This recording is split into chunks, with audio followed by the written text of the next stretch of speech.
Neville Goddard, Lesson 3. Thinking Fourth Dimensionally. There are two actual outlooks on the world possessed by every man, and the ancient storytellers were fully conscious of these two outlooks. They call the one the carnal mind and the other the mind of Christ. We recognize these two centers of thought in the statement, "The natural man receiveth not the things of the Spirit of God, for they are foolishness unto him. Neither can he know them, because they are spiritually discerned." I Corinthians 2:14. To the natural mind, reality is confined to the instant called now. This very moment seems to contain the whole of reality. Everything else is unreal. To the natural mind, the past and the future are purely imaginary. In other words, my past, when I use the natural mind, is only a memory image of things that were. And to the limited focus of the carnal or natural mind, the future does not exist. The natural mind does not believe that it could revisit the past and see it as something that is present, something that is objective and concrete to itself. Neither does it believe that the future exists. To the Christ mind, the spiritual mind, which is our language, we will call the fourth dimensional focus, the past, the present, and the future of the natural mind, our present whole. It takes in the entire array of sensory impressions that man has encountered, is encountering, and will encounter. The only reason you and I are functioning as we are today and are not aware of the greater outlook is simply because we are creatures of habit, and habit renders us totally blind to what otherwise we should see. But habit is not law.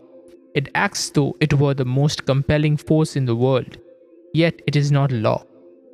We can create a new approach to life if you and I would spend a few minutes every day in withdrawing our attention from the region of sensation and concentrating it on an invisible state, and remain faithful to this contemplation, feeling and sensing the reality of an invisible state, we would, in time, become aware of this greater world, this dimensionally larger world. The state contemplated is now a concrete reality, displaced in time. Tonight, as we turn to our Bible, you be the judge as to where you stand in your present unfoldment.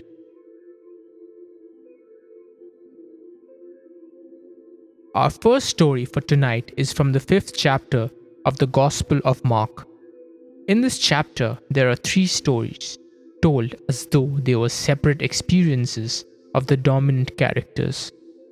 In the first story, we are told that Jesus came upon an insane man, a naked man who lived in the cemetery and hid himself behind the tombs.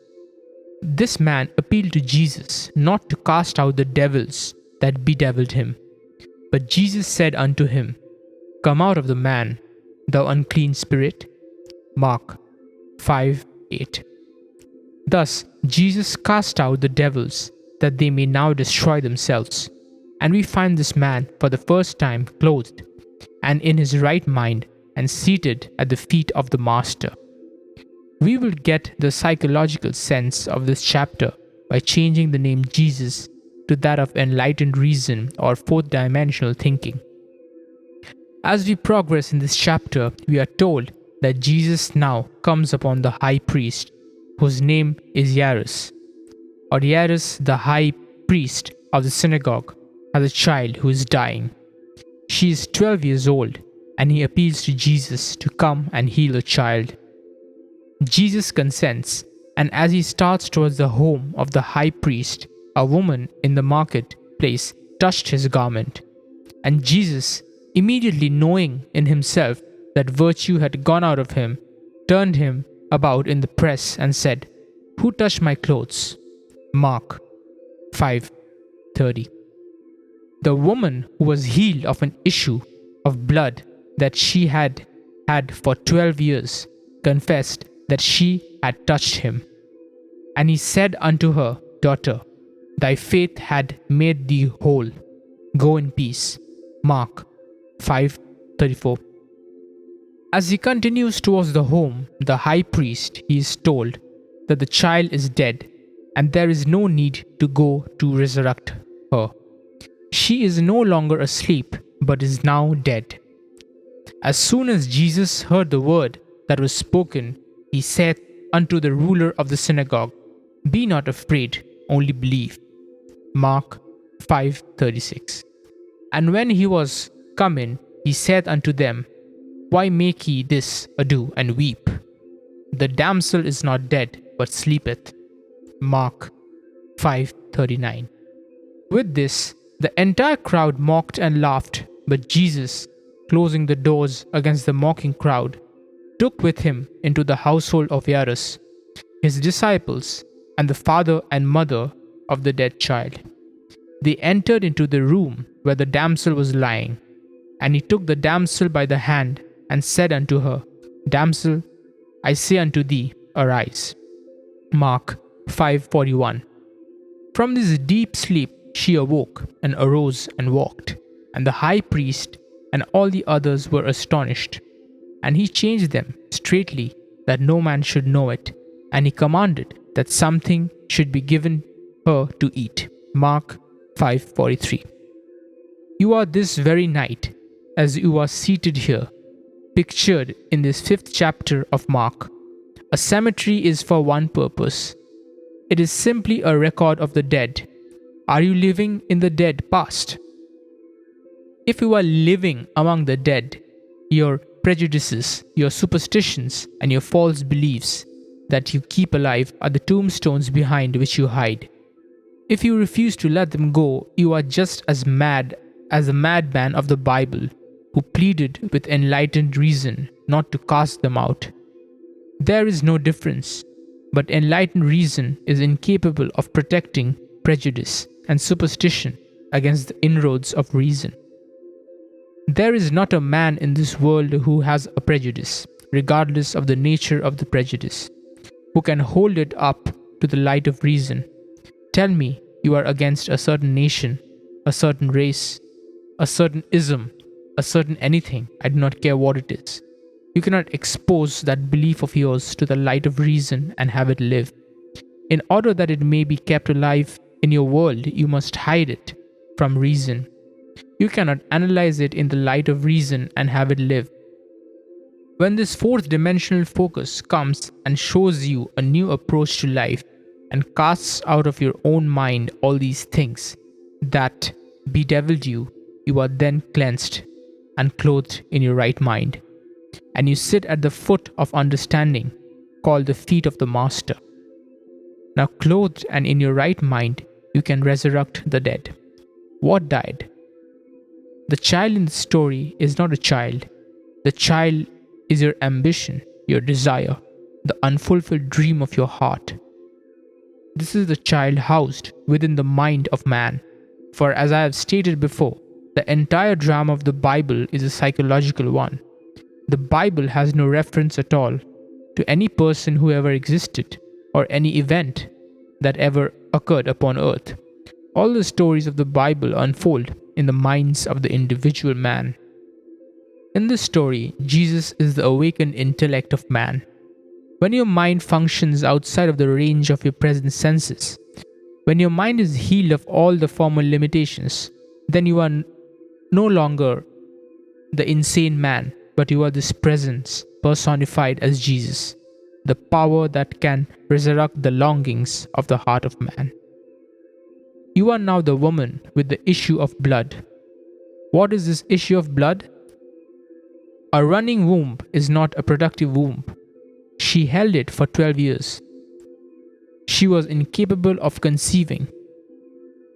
She could not give form to her longing because of the running of the issue of blood. You are told her faith closed it. As the womb closes, it can give form to the seed or idea. As your mind is cleansed of your former concept of self, you assume you are what you want to be, and remaining faithful to this assumption, you give form to your assumption or resurrect your child. You are the woman cleansed of the issue of blood, and you move towards the house of the dead child. The child or state you desired is now your fixed concept of yourself.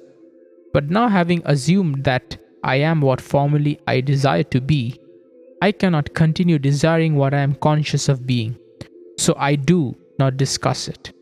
I talk to no one concerning what I am. It is so obvious to me that I am what I wanted to be that I walk as though I were. Walking as though I am what formerly I wanted to be, my world of limited focus does not see it and thinks I no longer desire it. The child is dead within their world, but I, who know the law, say, the child is not dead. The damsel is not dead. She but sleepeth. I now awaken her. I, by my assumption, awaken and make visible in my world what I assume, for assumptions, if sustained invariably, awaken what they affirm. I close the door. What door? The door of my senses. I simply shut out completely all that my senses reveal. I deny the evidence of my senses. I suspend the limited reason of the natural man and walk in this bold assertion that I am what my senses deny. With the door of my senses closed, what do I take into that disciplined state? I take no one into that state but the parents of the child and my disciples. I close the door against the mocking, laughing crowd. I no longer look for confirmation. I completely deny the evidence of my senses, which mock my assumption and do not discuss with others whether my assumption is possible or not. Who are the parents? We have discovered that the father-mother of all creation is man's I amness. Man's consciousness is God. I am conscious of the state. I am the father-mother of all my ideas, and my mind remains faithful to this concept of self. My mind is disciplined. I take into that state the disciples, and I shut out of that state everything that I would deny it. Now the child, unaided by a man, is resurrected. The condition which I desired and assumed that I had becomes objectified within my world and bears witness to the power of my assumption. You be the judge. I cannot judge you. You are either living now in the dead past, or you are living as the woman whose issue of blood has been stanched. Could you actually answer me if I asked you the question, do you believe now that you, without the assistance of another, need only assume that you are what you want to be, to make that assumption real within your world? Or do you believe that you must first fulfill a certain condition imposed upon you by the past, that you must be of a certain order or a certain something? I am not being critical of certain churches or groups, but there are those who believe that anyone outside of the church or group is not yet saved. I was born a Protestant. You talk to a Protestant, there is only one Christian, a Protestant. You talk to a Catholic, why there is nothing in the world that is a Christian but a Catholic. You talk to a Jew, and the Christians are heathens, and the Jews are the chosen. You talk to a Mohammedan, Jews and Christians are the infidels. You talk to someone else, and all these are the untouchables. It does not matter to whom you talk, they are always the chosen ones. If you believe that you must be one of these in order to be saved, you are still an insane man hiding behind these superstitions and these prejudices of the past, and you are begging not to be cleansed. Some of you say to me, do not ask me to give up my belief in Jesus the man, or in Moses the man, or in Peter the man. When you ask me to give up my belief in these characters, you are asking too much. Leave me these beliefs because they comfort me. I can believe that they lived upon earth and still follow your psychological interpretation of their stories. I say, come out of the dead past. Come out of the cemetery and walk, knowing that you and your Father are one, and your Father, whom men call God, is your own consciousness. That is the only creative law in the world. Of what are you conscious of being? Although you cannot see your objective with the limited focus of your three-dimensional mind, You are now that which you have assumed you are. Walk in that assumption and remain faithful to it. Time in this dimension of your being beats slowly, and you may not, even after you objectify your assumption. Remember, there was a time when this present reality was but an attitude of mind. Because of the slowness of the beat of time, here you often fail to see the relationship between your inner nature and the outer world that bears witness to it. You be the judge of the position you now occupy in this 5th chapter of Mark. Are you resurrecting the dead child? Are you still in need of having that womb of your mind closed? Is it still running and therefore cannot be fertile? Are you now the insane man living in the dead past? Only you can be the judge and answer these questions.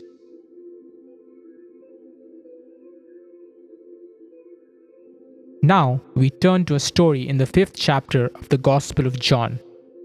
This will show you how beautifully the ancient storytellers told of the two distinct outlooks on this world. One, the limited 3-dimensional focus, and the other, the 4th-dimensional focus. This story tells of an important man who is quickly healed. Jesus comes to a place called Bethesda, which by definition means the house of the 5 porches. On these 5 porches are unnumbered important folk lame, blind, halt, withered, and others. Tradition had it that at a certain seasons of the year, an angel would descend and disturb the pool which was near these 5 porches. As the angel disturbed the pool, the first one in was always healed, but only the first one, not the second. Jesus, seeing a man who was lame from his mother's womb, said to him, "Wilt thou be made whole?" John 5:6. The important man answered him, "Sir, I have no man when the water is troubled to put me into the pool, but while I am coming, another steppeth down before me." John 5:7. Jesus saith unto him, "Rise, take up thy bed and walk." John 5:8. And immediately the man was made whole and took up his bed and walked, and on the same day was the Sabbath. John 5:9. You read this story and you think some strange man who possessed miraculous power suddenly said to the lame man, "Rise and walk." I cannot repeat too often that the story, even when it introduces numberless individualities, takes place within the mind of the individual man. The pool is your consciousness. The angel is an idea called the messenger of God. Consciousness being God. When you have an idea, you are entertaining an angel. The minute you are conscious of a desire, your pool has been disturbed. Desire disturbs the mind of man. To want something is to be disturbed. The very moment you have an ambition or a clearly defined objective, the pool has been disturbed by the angel, which was the desire. You are told that the first one into the disturbed pool is always healed. My closest companions in this world, my wife and my little girl, are to me when I address them second. I must speak to my wife as "you are." I must speak to anyone, no matter how close they are, as "you are." And after that, the third person, he is. There is only one person in this world with whom I can use the first person present, and that is self. I am. Can be said only of myself. It cannot be said of another. Therefore, when I am conscious of some desire that I want to be, but seemingly am not, the pool being disturbed, who can get into that pool before me? I alone possess the power of the first person. I am that which I want to be, except I believe I am what I want to be. I remain as I formerly was and die in that limitation. In this story, you need no man to put you into the pool as your consciousness is disturbed by desire. All you need do is to assume that you are already that which formerly you wanted to be, and you are in it. And no man can get in before you. What man can get in before you when you become conscious of being that which you want to be? No one can be before you when you alone possess the power to say, "I am." These are the two outlooks. You are now what your senses would deny. Are you bold enough to assume that you are already that which you want to be? if you dare assume you are already that which your reason and your senses now deny. Then you are in the pool, and unaided by a man, you too will rise and take your couch and walk. You are told it happened on the Sabbath. The Sabbath is only the mystical sense of stillness, when you are unconcerned, when you are not anxious, when you are not looking for results, knowing that signs follow and do not precede. The Sabbath is the day of stillness, wherein there is no working. When you are not working to make it so, you are in the Sabbath. When you are not at all concerned about the opinion of others. When you walk as though you were, you cannot raise one finger to make it so. You are in the Sabbath. I cannot be concerned as to how it will be and still say I am conscious of being it. If I am conscious of being free, secure, healthy, and happy, I sustain these states of consciousness without effort or labor on my part. Therefore, I am in the Sabbath, because it was the Sabbath he rose and walked.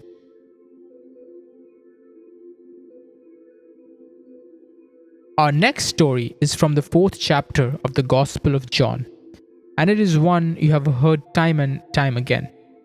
Jesus comes to the well, and there is a woman called the woman of Samaria, and he said to her, "Give me to drink." John 4:7. Then saith the woman of Samaria unto him, How is it that thou, being a Jew, askest drink of me, which am a woman of Samaria? For the Jews have no dealings with the Samaritans. John 4:9. Jesus answered and said unto her, If thou knewest the gift of God, and who it is that saith to thee, Give me to drink, thou wouldest have asked of him, and he would have given thee living water. John 4:10. The woman, seeing that he has nothing with which to draw the water, and knowing the well is deep, says, Art thou greater than our father Jacob, which gave us the well, and drank thereof himself, and his children, and his cattle? John 4:12. Jesus answered and said unto her, Whosoever drinketh of this water shall thirst again, but whosoever drinketh of the water that I shall give him shall never thirst. But the water that I shall give him shall be in him a well of water, springing up into everlasting life. John 4:13 and 14. Then he tells her all concerning himself, and asks her to go and call her husband. She answered and said, I have no husband. John 4:17. Jesus said unto her, Thou hast well said, I have no husband, for thou hast had 5 husbands, and he whom thou hast is not thy husband. John 4:17 and 18. The woman, knowing this to be true, goes into the marketplace and tells the other, I have met the Messiah. They ask her, How do you know you have met the Messiah? Because he told me all the things that I have ever done, she replies. Here is a focus that takes in the entire past at least, and tells her now concerning the future. Continuing with the story, the disciples come to Jesus and say, Master, eat. John 4:31. But he said unto them, I have meat to eat that ye know not of. John 4:32. When they speak of a harvest in 4 months, Jesus replies, Say not we, there are yet 4 months, and then cometh harvest? Behold, I say unto you, lift up your eyes and look on the fields, for they are white already to harvest. John 4:35. He sees things that people wait 4 months for, or wait 4 years for. He sees them as now in a dimensionally larger world, existing now, taking place now. Let us go back to the first part of the story. The woman of Samaria is a 3-dimensional you, and Jesus at the well is the 4th-dimensional you. The argument starts between what you want to be and what reasons tell you that you are. The greater you tells you that if you would dare assume you are already what you want to be, you would become it. The lesser you, with its limited focus, tells you why you haven't a bucket, you haven't a rope, and the well is deep. How could you ever reach the depth of this state without the means to an end? You answer and say, if you only knew who asks of you to drink, you would ask of him. If you only knew what in yourself is urging upon the embodiment of the state you now seek, you would suspend your little sight and let him do it for you. Then he tells you that you have 5 husbands and you deny it. But he knows far better than you that your 5 senses impregnate you morning, noon, and night with their limitations. They tell you what children you will bear tonight, tomorrow, and the days to come. For your 5 senses act like 5 husbands who constantly impregnate your consciousness, which is the great womb of God, and morning, noon, and night they suggest to you and dictate to you that which you must accept as true. He tells you the one you would like to have for your husband is not your husband. In other words, the 6th has not yet impregnated you. What you would like to be is denied by these 5, and they hold the power. They dictate what you will accept as true. What you would like to accept has not yet penetrated your mind and impregnated your mind with its reality. He whom you call husband is not really your husband. You are not bearing his likeness. To bear his likeness is proof that you are his wife, or at least you have known him intimately. You are not bearing the likeness of the 6th. You are only bearing the likeness of the 5. Then one turns to me and tells me all that I have ever known. I go back in my mind's eye, and reason tells me that all through my life, I have always accepted the limitations of my senses. I have always looked upon them as fact, and morning, noon, and night I have borne witness to this acceptance. Reason tells me I have only known these 5 from the time I was born. Now, I would like to step outside the limitation of my senses, but I have not yet found within myself the courage to assume that I am what these 5 senses would deny that I am. So here I am, conscious of my task, but without the courage to step beyond the limitations of my senses and that which my reason denies. He tells these, I have meat you know not of. I am the bread that droppeth down from heaven. I am the wine. I know what I want to be, and because I am that bread, I feast upon it. I assume that I am, and instead of feasting upon the fact that I am in this room talking to you, and you are listening to me, and that I am in Los Angeles, I feast upon the fact that I am elsewhere, and I walk here as though I were elsewhere, and gradually I become what I feast upon.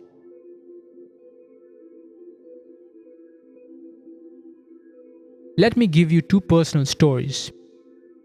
When I was a boy, I lived in a very limited environment in a little island called Barbados. Feed for animals was very, very scarce and very expensive because we had to import it. I'm one of a family of 10 children, and my grandmother lived with us, making 13 at the table.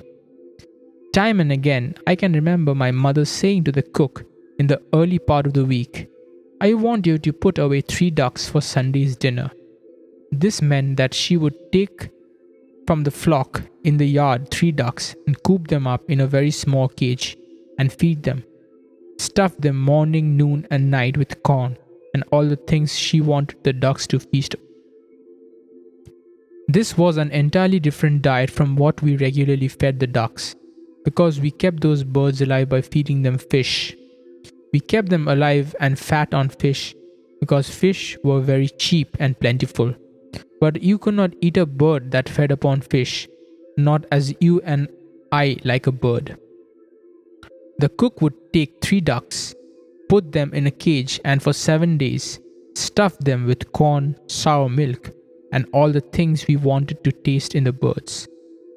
Then when they were killed and served for dinner 7 days later, they were luscious, milk-fed, corn-fed birds.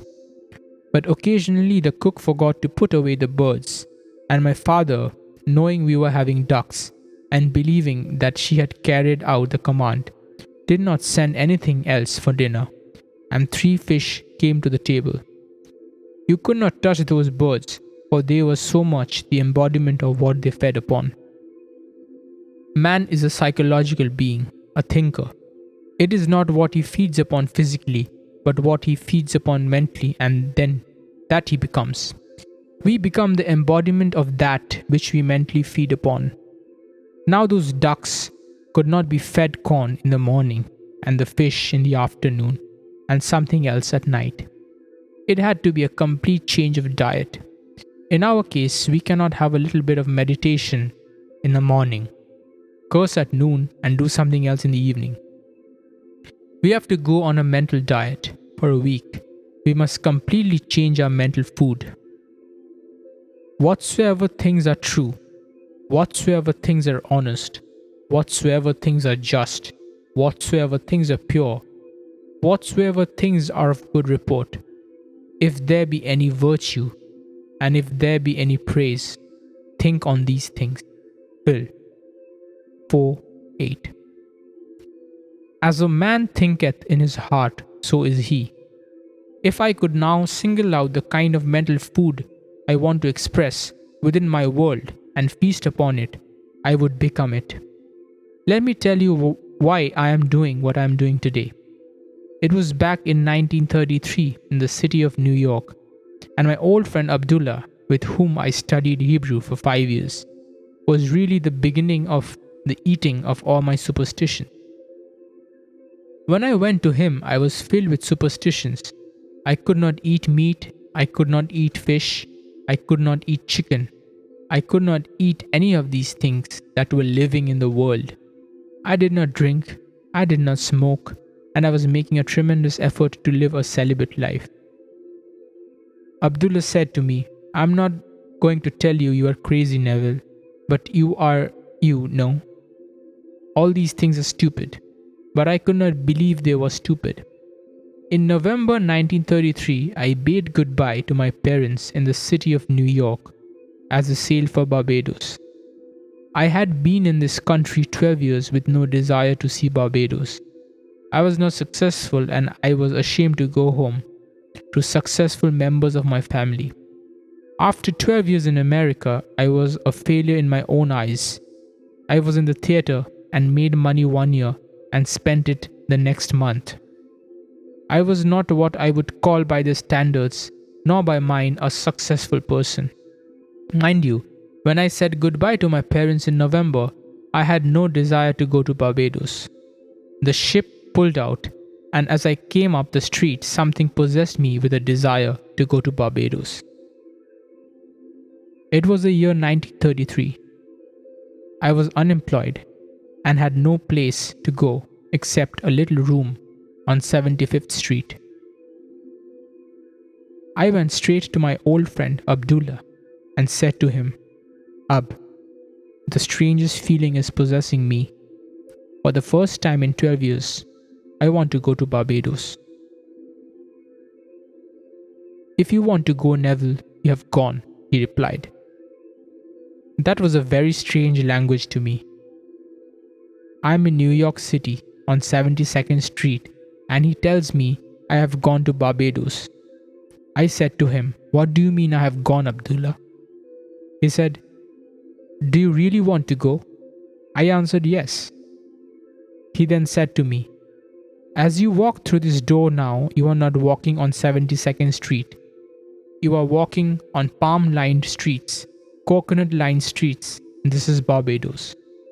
Do not ask me how you are going to go. You are in Barbados. You do not say how when you are there. You are there.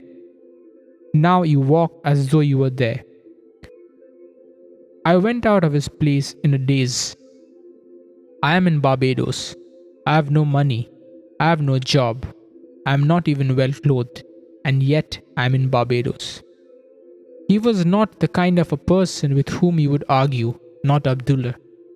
2 weeks later, I was no nearer my goal than on the day I first told him I wanted to go to Barbados.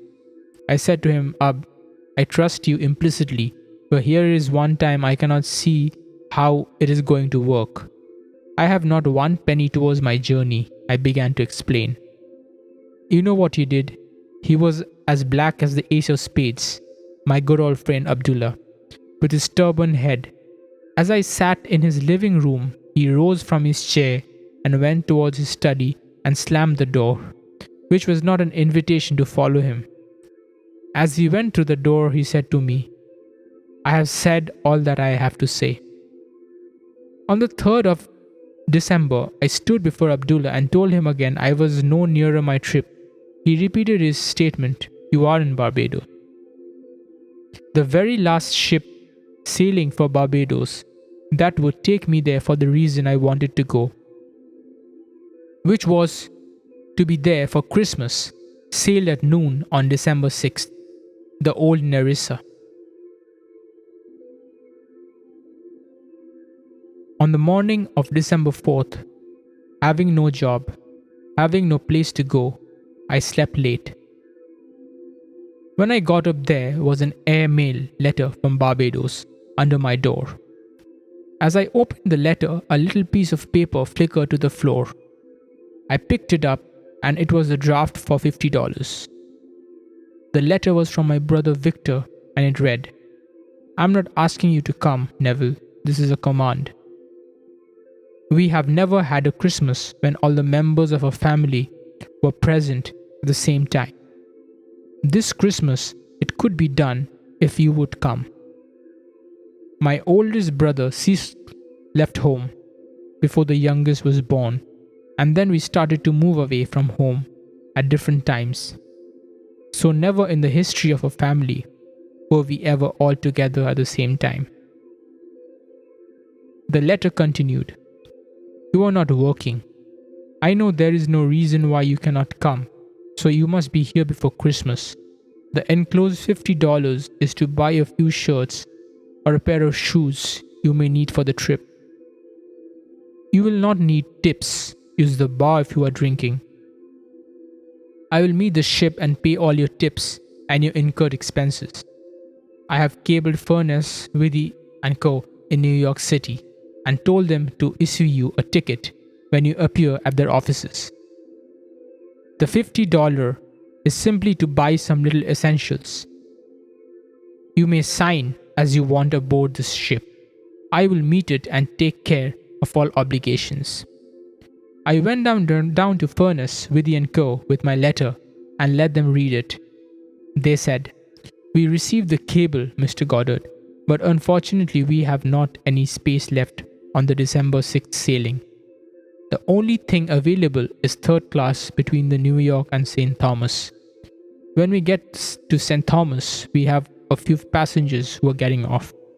You may then ride first class from St. Thomas to Barbados.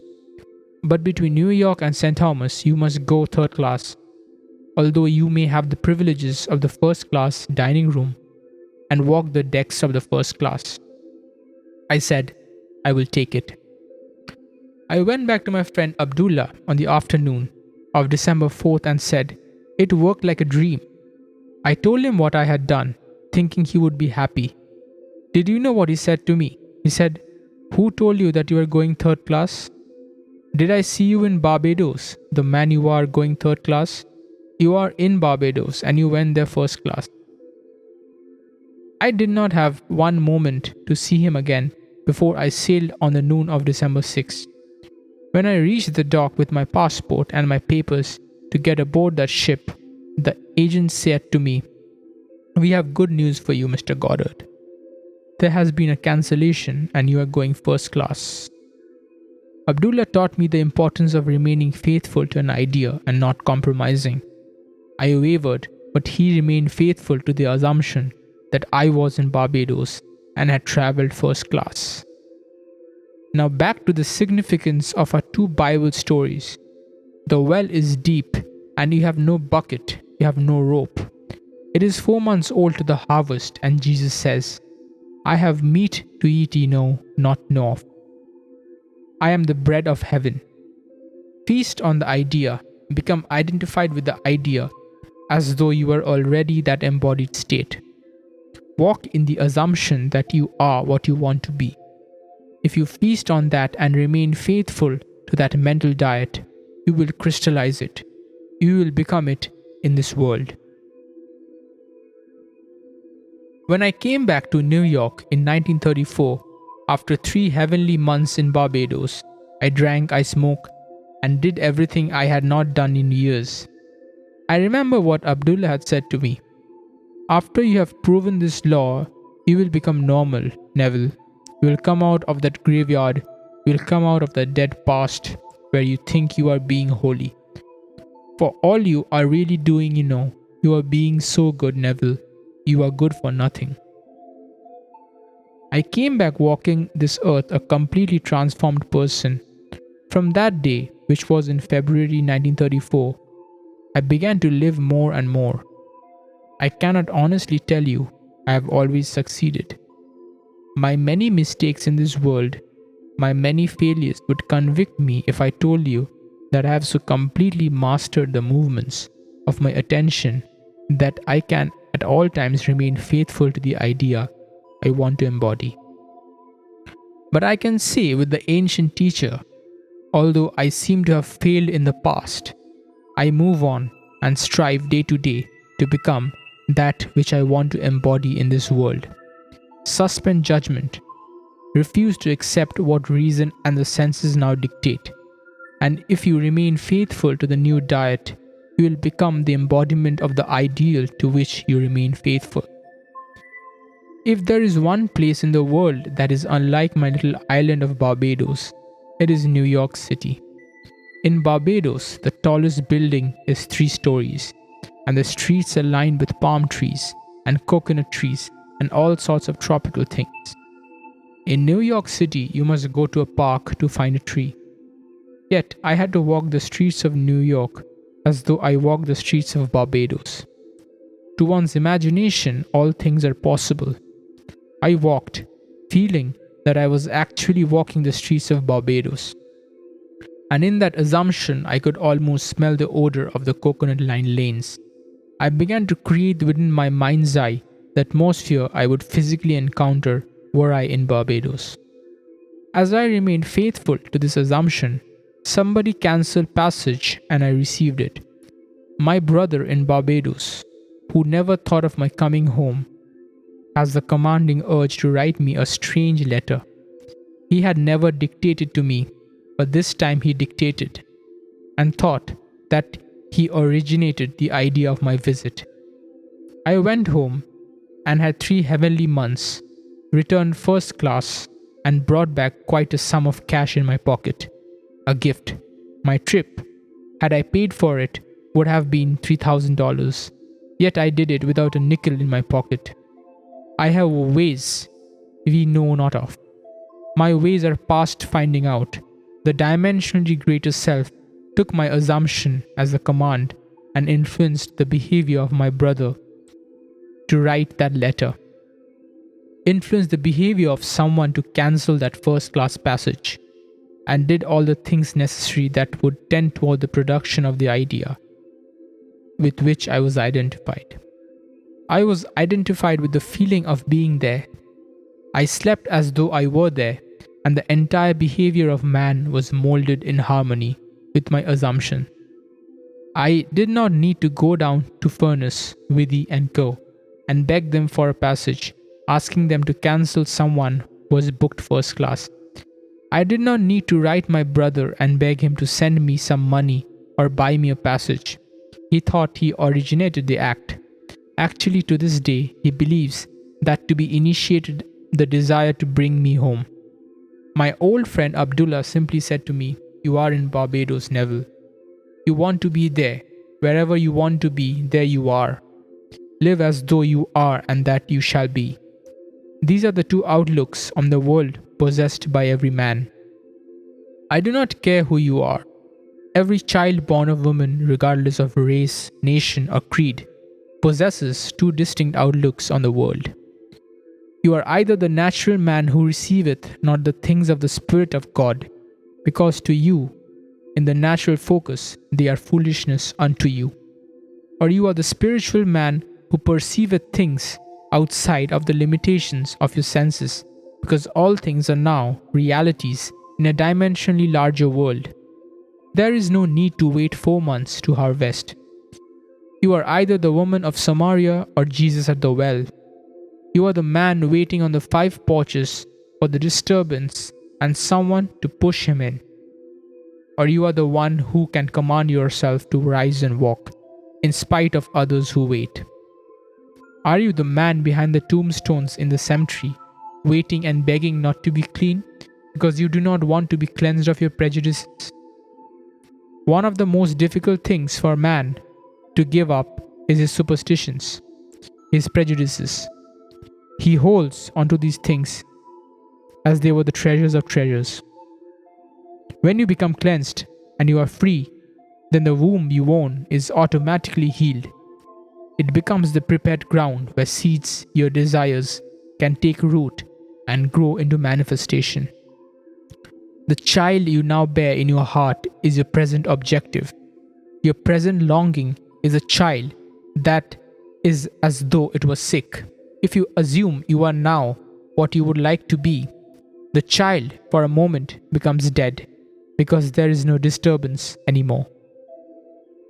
You cannot be disturbed when you feel you are what you want to be, because if you feel you are what you wanted to be, you are satisfied in that assumption. To others who judge superficially, you seem no longer to desire, so to them the desire or damsel is dead.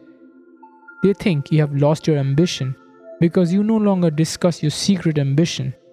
You have completely adjusted yourself to the idea. You have assumed that you are what you want to be. You know, she is not dead. She but sleepeth. I go to awaken her.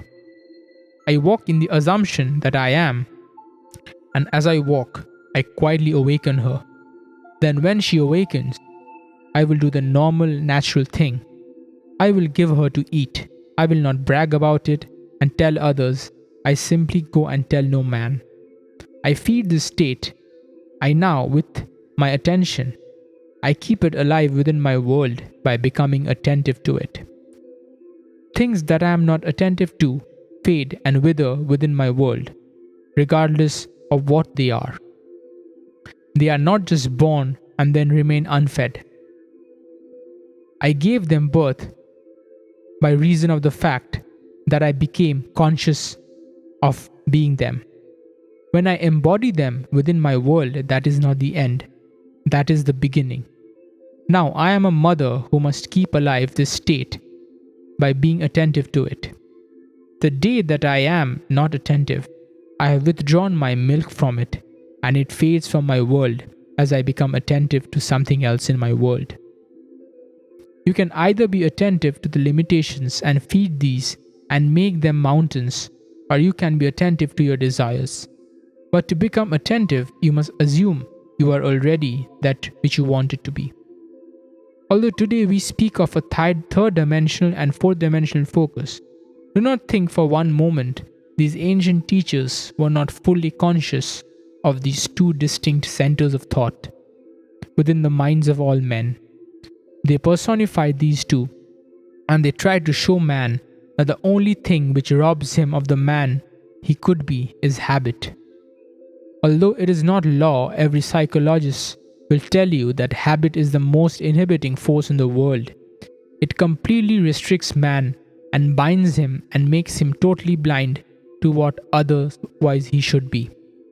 Begin now to mentally see and feel yourself as that which you want to be, and feast upon that sensation morning, noon, and night. I have scoured the Bible for a time interval that is longer than 3 days, and I have not found it. Jesus answered and said unto them, Destroy this temple, and in 3 days I will raise it up. John 2:19. Prepare you victuals, for within 3 days ye shall pass over this Jordan, to go in to possess the land, which the Lord your God giveth you to possess it. Joshua 1:11. If I could completely saturate my mind with one sensation and walk as though it were already a fact, I am promised, and I cannot find any denial of it in this great book, that I do not need any more than 3-day diet if I remain faithful to it. But I must be honest about it. If I change my diet in the course of the day, I extend the time interval. You ask me, but how do I know about the interval? You yourself determine the interval. We have today in our modern world a little word which confuses most of us. I know it confused me until I dug deeper. The word is action. Action is supposed to be the most fundamental thing in the world. It is not an atom, it is more fundamental. It is not a part of an atom, like an electron. It is more fundamental than that. They call it the fourth dimensional unit. The most fundamental thing in the world is action. You ask, what is action? Our physicists tell us that it is energy multiplied by time. We become more confused and say energy multiplied by time. What does that mean? They answered, there is no response to a stimulus, no matter how intense the stimulus, unless it endures for a certain length of time. There must be a minimum endurance to the stimulus, or there is no response. On the other hand, there is no response to time unless there is a minimum degree of intensity. Today, the most fundamental thing in the world is called action, or simply energy multiplied by time. The Bible gives it as 3 days. The duration is 3 days for response in this world. If I would now assume I am what I want to be, and if I am faithful to it and walk as though I were, the very longest stretch given for its realization is 3 days. If there is something tonight that you really want in this world, then experience in imagination what you would experience in the flesh, were you to realize your goal and deafen your ears, and blind your eyes to all that denies the reality of your assumption. If you do this, you would be able to tell me before I leave the city of Los Angeles that you have realized what was only a wish when you came here. It will be my joy to rejoice with you in the knowledge that the child which was seemingly dead is now alive. This damsel really was not dead. She was only asleep. You fed her in this silence because you have meat no one else knows of. You gave her food and she became a resurrected living reality within your world. Then you can share your joy with me and I can rejoice in your joy. The purpose of these lessons is to remind you of the law of your own being, the law of consciousness. You are that law. You are only unconscious of its operation. You fed and kept alive the things you did not wish to express within this world. Take my challenge and put this philosophy to the test. If it does not work, you should not use it as a comforter. If it is not true, you must completely discard it. I know it is true. You will not know it until you try either to prove or disprove it. Too many of us have joined isms, and we are afraid to put them to the test because we feel we might fail. And then, where are we? Not really wanting to know the truth concerning it, we hesitate to be bold enough to put it to the test. You say, I know it would work in some way. I do not want to test it really. While I have not yet disproved it, I can still be comforted by it. Now do not fool yourself. Do not think for 1 second, be that you are wise. Prove or disprove this law. I know that if you attempt to disprove it, you will prove it. And I will be the richer for your proving it, not in dollars, not in things, but because you become the living fruit of what I believe I am teaching in this world.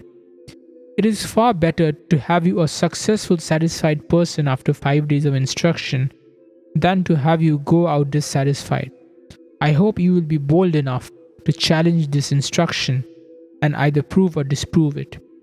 Now, before we go into the silence period, I shall briefly explain the technique again. We have 2 techniques in applying this law.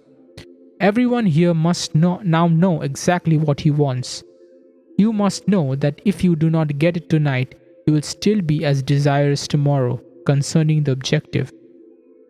When you know exactly what you want, construct in your mind's eye a single simple event which implies fulfillment of your desire, an event where in self predominates. Instead of sitting back and looking at yourself as though you are on the screen, you be the actor in the drama. Restrict the event to one single action. If you are going to shake a hand because that implies fulfillment of your desire, then do that and that only. Do not shake hands and then wander off in your imagination to a dinner party or to some other place. Restrict your action to simply shaking hands and do it over and over again until that handshake takes on the solidity and the distinctness of reality. If you feel you cannot remain faithful to an action, I want you now to define your objective and then condense the idea, which is your desire, into a single phrase, a phrase which implies fulfillment of your desire. Some phrase such as, "Isn't it wonderful?" Or, "If I felt thankful because I thought someone was instrumental in bringing my desire to pass, I could say thank you," and repeat it with feeling over and over again, like a lullaby, until my mind was dominated by the single sensation of thankfulness. We will now sit quietly in these chairs with the idea which implies fulfillment of our desire condensed to a single phrase or to a single act. We will relax and immobilize our physical bodies. Then let us experience in imagination the sensation which our condensed phrase or action affirms. If you imagine yourself shaking another person's hand, do not use a physical hand, let it remain immobilized. But imagine that housed within your hand is a more subtle, more real hand, which can be extracted in your imagination. Put your imaginary hand into the imaginary hand of your friend who stands before you and feel the handshake. Keep your physical body immobilized even though you become mentally active in what you are now about to do. Now we will go into the silence.